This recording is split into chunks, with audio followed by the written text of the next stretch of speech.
हाँ जी बच्चों, welcome. Unit 7 chapter 1 यानी फोटो इलेक्ट्रिक वाला इफेक्ट वाला ही चैप्टर है और उसमें लेक्चर नंबर 6 है जिसमें हम न्यूमेरिकल्स डिस्कस कर रहे हैं। जो बच्चों ने क्वेश्चन पूछे हैं उनके नंबर हैं 17, 21, 33 और 35। तो इनको हम एक बार बेटे डिस्कस कर रहे हैं। सारे सवाल बहुत आसान हैं और आप आराम से इनको समझ जाओगे। अब देखो बेटे, पहला इसमें ना बेटा सवाल में लैम्डा की वैल्यू गलत दी हुई है, इस वैल्यू से आंसर मैच नहीं करेगा। तो लैम्डा की वैल्यू जो होनी चाहिए, ये गलत वैल्यू मैंने लिख भी दिया है। लैम्डा की वैल्यू होनी चाहिए 2 इंटू 10⁻⁻7 मीटर, लगभग इतनी। अगर एक्यूरेट कैलकुलेट करोगे तो 1995 एंगस्ट्रम होनी चाहिए, लेकिन लगभग हमने 2000 एंगस्ट्रम इसको ले लिया है। मैंने लिख भी दिया अप्रॉक्स। एग्जैक्ट बिल्कुल एग्जैक्ट करोगे तो लगभग आनी चाहिए 1995 एंगस्ट्रम। तो 2000 एंगस्ट्रम है। वर्क फंक्शन दिया हुआ है और के मैक्स कैलकुलेट करना है। तो बहुत आसान है। देखो सॉल्यूशन एक लाइन का ही है।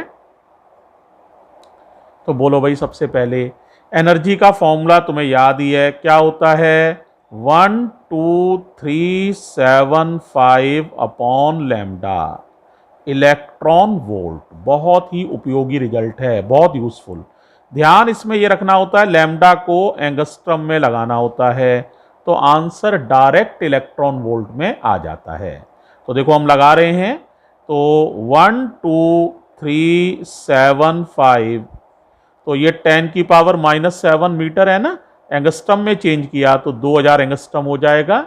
एंगस्ट्रम का मतलब सारे बच्चे जानते हैं 10⁻⁻10। देखो जैसे ही -10 लगाएंगे 3 पावर निकल जाएंगी ये वाली, तो -7 आ जाएगा। ठीक है, तो अपॉन 2000 आराम से डिवाइड किया जा सकता है, कोई मुश्किल काम नहीं है। लगभग डिवाइड करोगे तो ये आ जाएगा 6.2 इलेक्ट्रॉन वोल्ट। एग्जैक्टली नहीं आएगा, लगभग आ जाएगा। डिवाइड करके देख लो।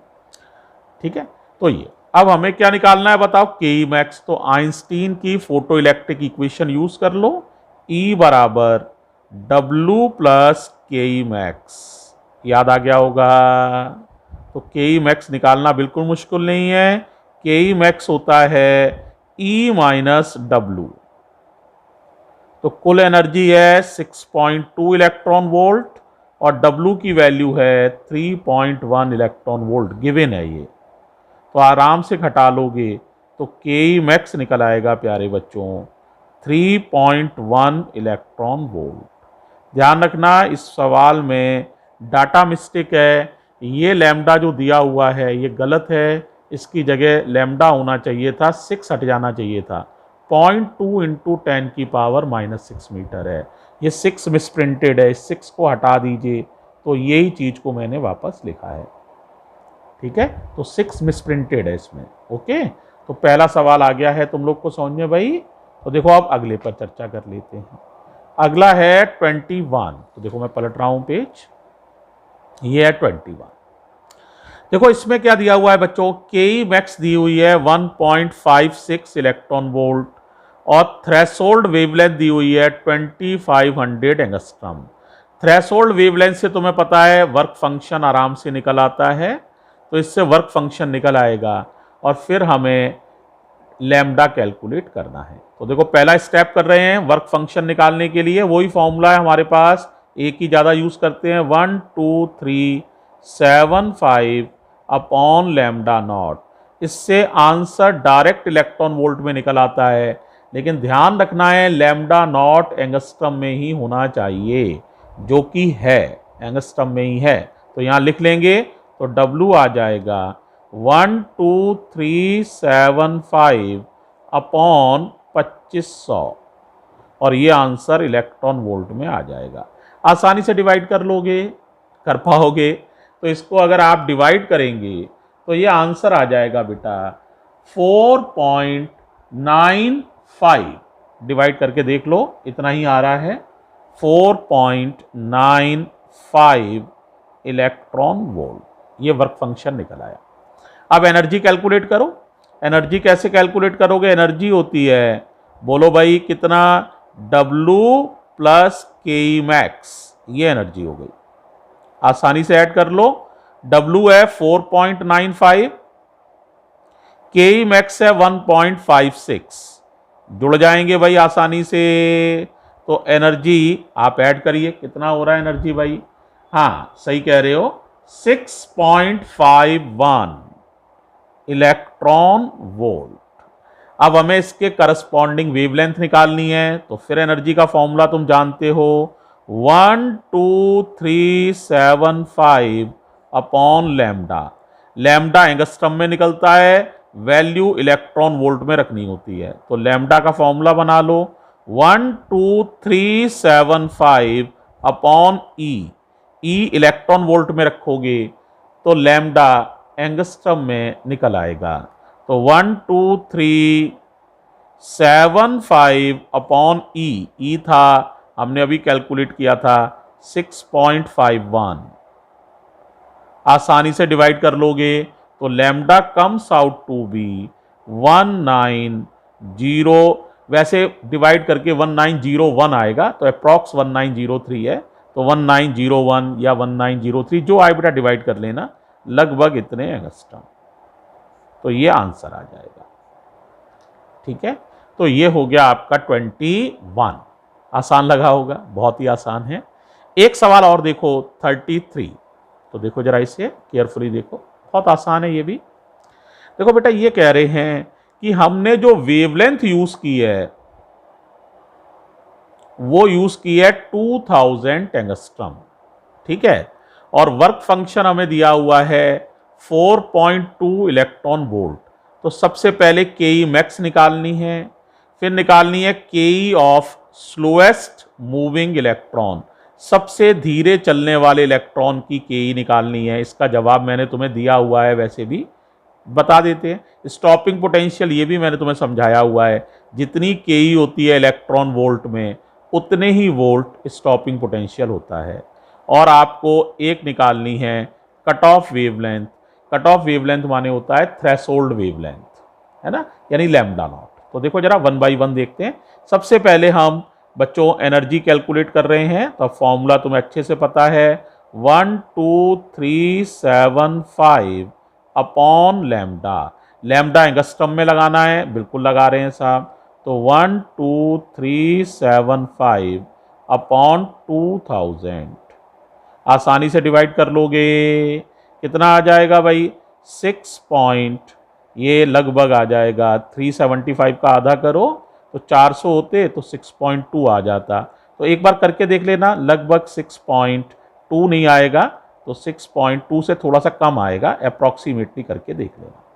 मेथड मैं समझा दे रहा हूँ, है ना, 6.2 से थोड़ा सा कम आएगा बेटा, है ना, तो डिवाइड करके देख लो। अब बताओ हमें क्या चाहिए? के मैक्स। तो के मैक्स तुम्हें पता ही है, आइंस्टीन की इक्वेशन, E बराबर W प्लस के मैक्स। तो के मैक्स आसानी से निकल आती है। के मैक्स होता है बच्चों, क्या फॉर्मूला बन जाएगा बताओ भाई? के max E minus W, E minus W. तो बताओ के मैक्स कितना आ जाएगा? आप जल्दी से बता दो, चलो शाबाश। E लगभग 6.2 है, W लगभग 4.2 है, तो आप सब्ट्रैक्ट करोगे तो 2 इलेक्ट्रॉन वोल्ट। सही करोगे तो 1.98 ही आएगा, 1.987 का मतलब 1.99 मान लो, तो 2 थोड़ा सा अप्रॉक्सीमेट कर दिया है मैंने। ठीक है, करके देख लो। ठीक है, तो ये आ जाएगा के मैक्स। अब बताओ, आपसे पूछा गया है स्लोएस्ट मूविंग इलेक्ट्रॉन की काइनेटिक एनर्जी। तो मैंने बताया था काइनेटिक एनर्जी मैक्सिमम 2 है। अलग अलग इलेक्ट्रॉनों के पास काइनेटिक एनर्जी अलग अलग होती है, 0 से लेके 2 तक। मिनिमम वैल्यू 0, कोई काइनेटिक एनर्जी कभी नेगेटिव तो होती नहीं है, किसी पे 0 होगी, किसी पे 0.1 इलेक्ट्रॉन वोल्ट, किसी पे 0.5 इलेक्ट्रॉन वोल्ट, लेकिन ज़्यादा से ज़्यादा काइनेटिक एनर्जी होगी 2 इलेक्ट्रॉन वोल्ट। तो 0 से 2 इलेक्ट्रॉन वोल्ट के बीच में के होती है। तो के अगर मैं पूछूं सबसे कम तो 0, और मैं पूछूं के मैक्स तो 2 इलेक्ट्रॉन वोल्ट।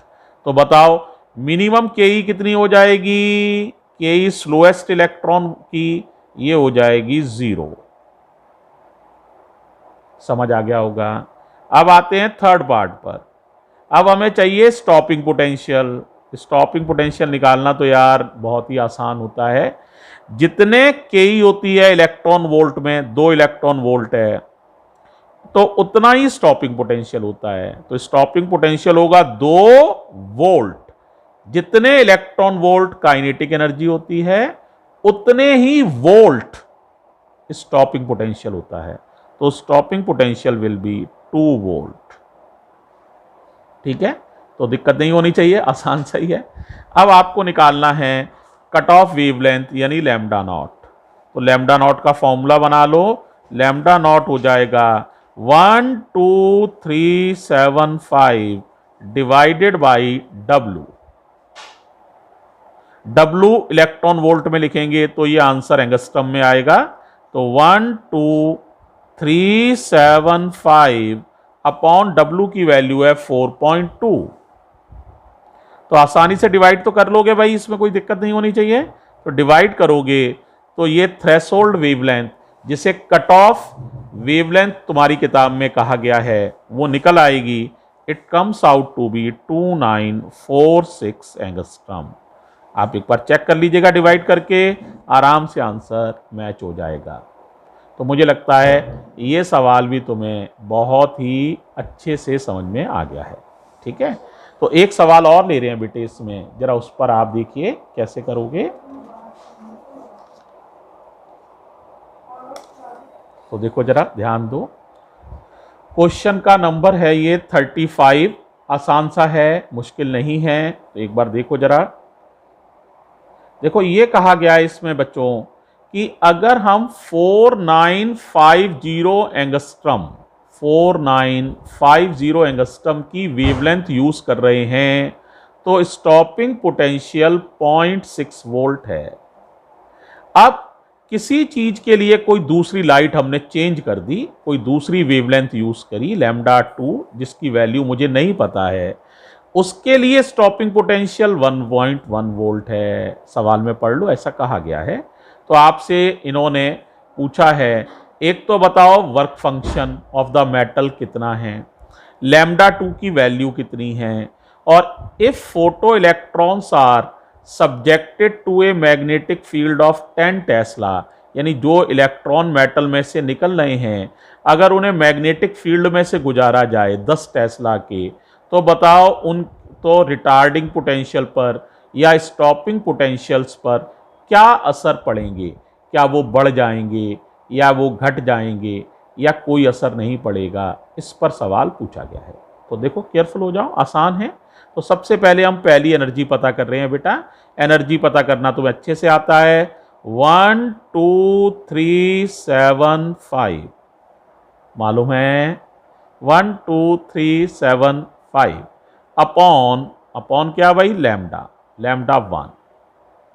तो ये आ जाएगा 12375 और लैम्डा 1 की वैल्यू है 4950 एंगस्ट्रम में ही रखना है, एंगस्ट्रम में ही रखा है। तो एनर्जी नंबर 1 आसानी से निकल आएगी, आप डिवाइड कर लीजिएगा, लगभग आ जाएगी 2.5 इलेक्ट्रॉन वोल्ट। डिवाइड तो कर ही लोगे तो 2.5 इलेक्ट्रॉन वोल्ट। अब यहां से वर्क फंक्शन निकालना है। तो वर्क फंक्शन होता है, वर्क फंक्शन फिक्स होता है मेटल का। तो E1 माइनस बोलो के मैक्स 1। अब आप कहेंगे सर के मैक्स तो दी नहीं है। दी है, स्टॉपिंग पोटेंशियल दिया है ना। तो जितने वोल्ट स्टॉपिंग पोटेंशियल होता है, उतने ही इलेक्ट्रॉन वोल्ट के मैक्स होती है। तो E1 हो गया 2.5 और के मैक्स हो गया भाई साहब 0.6 इलेक्ट्रॉन वोल्ट। तो 2.5 में से 0.6 चला जाएगा, तो वर्क फंक्शन आ जाएगा 1.9 इलेक्ट्रॉन वोल्ट। ये पहली चीज हो गई। ठीक है, अब दूसरी चीज पे आते हैं। ये स्टॉपिंग पोटेंशियल हमें दिया हुआ है, तो एनर्जी निकालो। दूसरी वाली एनर्जी कैसे निकालोगे भाई? एनर्जी होती है वर्क फंक्शन प्लस के मैक्स 2। अब बताओ वर्क फंक्शन, एक ही मेटल का वर्क फंक्शन सेम रहता है। आपने लाइट चेंज की है, मेटल चेंज नहीं किया है। Work function for the same metal remains same, तो वर्क फंक्शन इतना ही माना जाएगा 1.9। और के ई मैक्स कैसे निकालोगे, स्टॉपिंग पोटेंशियल दिया है तो के ई मैक्स निकालना बिल्कुल मुश्किल नहीं है। जितने वोल्ट स्टॉपिंग पोटेंशियल है उतने ही इलेक्ट्रॉन वोल्ट के ई मैक्स है, तो K E max will be 1.1 electron volt. ये भी इलेक्ट्रॉन वोल्ट है, दोनों जोड़ लो तो ये हो जाएगा आपका 3 इलेक्ट्रॉन वोल्ट। ओके, अब लैम्डा कैसे निकालोगे भाई, तो लैम्डा होता है 12375 upon E2। E2 electron volt में रखेंगे तो आंसर एंगस्ट्रम में आ जाता है, तो 12375 अपॉन 3 आराम से डिवाइड कर लोगे तो लैम्डा 2 निकल आएगा। 3 चौक 12 डिवाइड कर लो तो लगभग 4129 एंगस्ट्रम आ जाएगा। डिवाइड करके देख लेना, एक आध एंगस्ट्रम ऊपर नीचे हो सकता है लगभग यही आएगा। ठीक है, तो ये फॉर्मूला बड़ा यूज़फुल है, बड़ा इंपॉर्टेंट रिजल्ट है, इसको यूज़ करने से सवाल बहुत आसान हो जाता है। ठीक है, अब देखो बेटा, मैग्नेटिक फील्ड के प्रभाव पर चर्चा कर रहे हैं, तो जरा देखो मैग्नेटिक फील्ड का क्या असर पड़ेगा। आपको खूब पता है मैग्नेटिक फील्ड से जो फोर्स लगता है ना, उस फोर्स का फॉर्मूला होता है QV क्रॉस B। और मैंने आपको समझाया भी है इस टॉपिक में, फोर्स हमेशा वेलोसिटी के परपेंडिकुलर होता है। तो ये फोर्स सिर्फ वेलोसिटी की डायरेक्शन बदल सकता है, लेकिन उसके मैग्नीट्यूड को बदल नहीं सकता। तो इसीलिए ये फोर्स वेलोसिटी को चेंज नहीं कर सकता है। जब वेलोसिटी नहीं चेंज होगी, वेलोसिटी कांस्टेंट रहेगी, तो काइनेटिक एनर्जी पर भी कोई असर नहीं पड़ेगा, तो के भी कांस्टेंट ही रहेगी। और तुम्हें पता है जब के नहीं बदलेगी तो स्टॉपिंग पोटेंशियल पर भी कोई प्रभाव नहीं पड़ेगा, तो स्टॉपिंग पोटेंशियल भी सेम रहेगा, कांस्टेंट रहेगा, कोई चेंज नहीं होने वाला है। इसका मतलब ये है बच्चों कि अगर हम मैग्नेटिक फील्ड से फोटो इलेक्ट्रॉन्स को गुजार भी दें, उसमें से पास आउट भी करा दें, तो भी फोर्स जो होता है वो हमेशा वेलोसिटी के परपेंडिकुलर लगता है। It can only change the direction of velocity but can not change the magnitude of velocity. So velocity का मैग्नीट्यूड कांस्टेंट रहता है and kinetic energy half mv² होता है, तो के मैक्स भी कांस्टेंट रहेगी। जब के नहीं बदली तो उसको रोकने वाला पोटेंशियल भी कांस्टेंट रहेगा। तो जो सवाल आपने पूछे थे उनके बेटे ये जवाब है। थैंक यू बच्चों।